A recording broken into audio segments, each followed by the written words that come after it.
First and goal from the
great opponent. You know, we didn't play one of our cleanest games for sure. Kids played hard fought to the end. Still areas to improve. And I'm just proud of the way our kids hung in there and kept competing.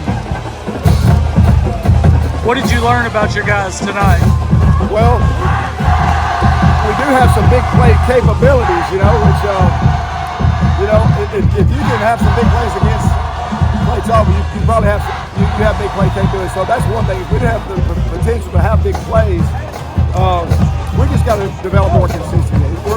A lot of our youth shows up in the consistency area. So anyway, we just got to get more consistent. We've grown up a lot. The thing I'm most proud of is when we started this journey, we have grown a bunch. We've got a lot more growing to do. And that's what makes coaching fun and this game fun. You know. What is it about playing Mountain Brook?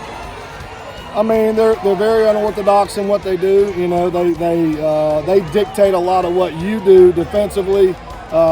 You know, so you got to be lined up correctly. You can't, you know, if one person's off, you know, they just chew the clock up and eat the clock away. And so, you know, and they're resilient kids too. They're very well coached. You know, and they had a good plan tonight. And we didn't play our best ball, but you know, that's not a slight at them. That's just, you know, I don't know if it's our lack of focus or just back-to-back weeks of really, really tough games, but we got to play better, man.